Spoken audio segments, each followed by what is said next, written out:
ಯಾದಗಿರಿ ಜನರಿಗೆ ಕುಡಿಯೋ ನೀರಿಗೆ ಹಾಹಾಕಾರ ಎದುರಾಗಿದೆ. ನಗರದ ಜನರಿಗೆ ಶುದ್ಧ ಕುಡಿಯುವಂತಹ ನೀರು ಮರೀಚಿಕೆ ಆಗ್ಬಿಟ್ಟಿದೆ. ಲಕ್ಷಾಂತರ ರೂಪಾಯಿ ವೆಚ್ಚದಲ್ಲಿ ಶುದ್ಧ ಕುಡಿಯುವಂತಹ ನೀರಿನ ಘಟಕಗಳನ್ನು ಅಳವಡಿಕೆ ಮಾಡಿದ್ದಾರೆ. ಬಟ್ ಅಧಿಕಾರಿಗಳು ಕೇವಲ ಉದ್ಘಾಟನೆ ಮಾಡಿ ಸುಮ್ಮನಾಗ್ಬಿಟ್ಟಿದ್ದಾರೆ. ಯಾದಗಿರಿ ನಗರಸಭಾ ವ್ಯಾಪ್ತಿಯಲ್ಲಿ 4 ನೀರಿನ ಘಟಕಗಳಿದೆ. 5 ರೂಪಾಯಿ ನಾಣ್ಯ ಹಾಕಿದ್ರೆ ನೀರು ಬರುವ ಸ್ಕೀಮ್ ಇದು. ಅದೇ ಶುದ್ಧ ಘಟಕದ ನೀರು ಬೆಂಗಳೂರಲ್ಲೆಲ್ಲ ಬಳಸ್ತೀವಲ್ಲ, ಅದೇ ಕಾಯಿನ್ ಹಾಕಿದ್ರು ಕೂಡ ಒಂದು ಹನಿ ನೀರು ಬರ್ತಾ ಇಲ್ವಂತೆ. ನಿವಾಸಿಗಳು ಪಡಬಾರ್ದು ಕಷ್ಟವನ್ನು ಪಡ್ತಾ ಇದ್ದಾರೆ. ನಗರಸಭೆಯಿಂದ ಪ್ರತಿ ಮನೆಗೆ ಭೀಮಾ ನದಿಯ ನೀರು ಪೂರೈಕೆ ಆಗುತ್ತೆ. ಆದರೆ ಪ್ರವಾಹದ ಹಿನ್ನೆಲೆ ಆ ನೀರಿನೊಳಗೆ ಗಲೀಜು ಮಿಶ್ರಿತ ನೀರು ಪೂರೈಕೆ ಆಗ್ತಾ ಇದ್ದು. ಇದನ್ನು ಹೆಂಗೆ ಕುಡಿಯೋದು? ಅಟ್ಲೀಸ್ಟ್ ಇದು ಉದ್ಘಾಟನೆ ಮಾಡಿದ್ರಲ್ಲ, ಬಳಸೋಕ್ಕಾದ್ರೂ ಬಿಡಿ ಅಂತ ಕೇಳ್ತಾ ಇದ್ದಾರೆ ಜನ. ಶೋ ಆಫಿಗೋಸ್ಕರ ಉದ್ಘಾಟನೆ ಅಷ್ಟೇ, ಇನ್ನೇನು. ಏನೋ ಈ ನೀರಿನ ಸಮಸ್ಯೆ ಬಗ್ಗೆ ನಮ್ಮ ಯಾದಗಿರಿ ಪ್ರತಿನಿಧಿ ನಾಗಪ್ಪ ಮಾಲಿ ಒಂದು ಪ್ರತ್ಯಕ್ಷ ವರದಿ ಕೊಟ್ಟಿದ್ದಾರೆ, ನೋಡೋಣ.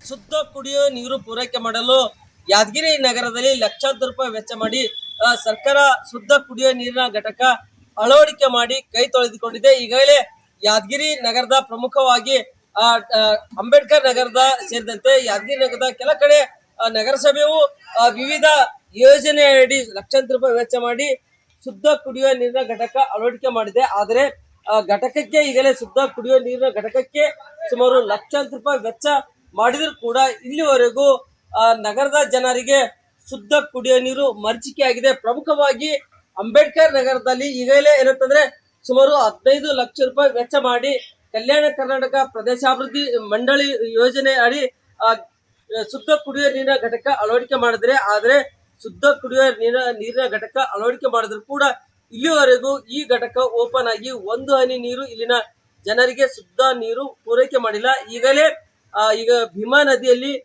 ಭೀಮಾ ನದಿ ಪ್ರವಾಹ ಉಂಟಾಗಿದ್ದು ನೀರು ಕೂಡ ಗಲೀಜು ಬರ್ತಾ ಇದ್ದಾವೆ. ಹೀಗಾಗಿ ಆ ನೀರು ಕುಡಿಯಲು ಏನಂತಂದ್ರೆ ಜನರು ಹಿಂದೇಟು ಹಾಕ್ತಾ ಇದ್ದಾರೆ. ಕೇವಲ ಇದೇ ವಾರ್ಡ್ನಲ್ಲೆಲ್ಲ ನಗರದ ಕೆಲ ಕಡೆ ಇದೇ ರೀತಿ ಶುದ್ಧ ಕುಡಿಯುವ ನೀರಿನ ಘಟಕ ಅಳವಡಿಕೆ ಮಾಡಿದ್ರು. ಶುದ್ಧ ನೀರು ಇಲ್ಲಿ ಪೂರೈಕೆ ಆಗ್ತಾ ಇಲ್ಲ.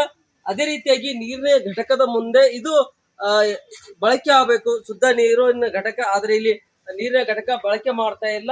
ಈಗಾಗಲೇ ನೀರಿನ ಘಟಕದ ಮುಂದೆ ಇಲ್ಲಿ ಏನಂತಂದ್ರೆ ಇದು ಅನೈತಿಕ ಚಟುವಟಿಕೆ ತಾಣವಾಗಿ ಮಾರ್ಪಟ್ಟಿದೆ. ಸರ್ಕಾರ ಜನರಿಗೆ ಶುದ್ಧ ನೀರು ಪೂರೈಕೆ ಮಾಡಲು ಈ ಘಟಕ ನಿರ್ಮಾಣ ಮಾಡಿದ್ರು, ಒಂದು ಹನಿ ನೀರು ಇಲ್ಲಿ ಪೂರೈಕೆ ಮಾಡುವಂತ ಇಲ್ಲಿ ಕೆಲಸ ಮಾಡಿಲ್ಲ. ಅದೇ ರೀತಿಯಾಗಿ ಇಲ್ಲಿ ಇದೇ ವಾರ್ಡ್ನ ನಿವಾಸಿಗಳು ಕೂಡ ಇದ್ದಾರೆ. ಏನಂತಕ್ಕೇನ ಈಗ ನೀರಿನ ಘಟಕ ಇಲ್ಲಿ ಓಪನ್ ಮಾಡ್ಯಾರ, ಘಟಕ ಆರಂಭ ಮಾಡ್ಯಾರ. ನಿಮಗೆ ನೀರು ಸಿಗ್ಲತ್ತದ ಶುದ್ಧ ನೀರು?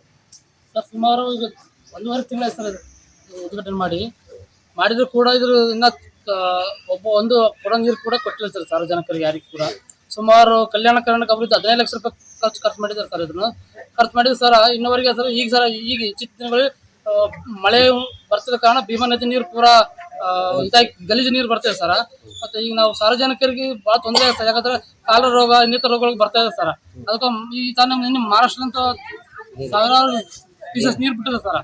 ಅದಕ್ಕೋಸ್ಕರ ಇಲ್ಲಿ ಏನಪ್ಪಾ ಅಂತಂದ್ರೆ ಯಾದಗಿರಿ ನಗರದಲ್ಲಿ ಈ ತರ ಕಲ್ಯಾಣ ಕರ್ನಾಟಕ ಬಹಳ ಜನ ಮಾಡಿದಾರ. ಈಗ ಮತ್ತೆ ಇದನ್ನ ಪ್ರಾರಂಭ ಮಾಡ್ಬೇಕಂತಂದ್ರೆ ಇಲ್ಲಿ ಪ್ರಾರಂಭ ಆಗಿಲ್ರಿ. ಇದೇನಪ್ಪ ಅಂದ್ರೆ ಅನೈತಿಕ ಚಟುವಟಿಕೆ ಏನಪ್ಪಾ ಅಂದ್ರೆ ಇದು ಸ್ಥಳ ಮಾಡಿದ್ರು ಅಂತೇಳಿ ಇದು ಇಲ್ಲಿನ ಸ್ಥಳೀಯ ನಿವಾಸಿಗಳ ಮಾತಾಗಿದೆ.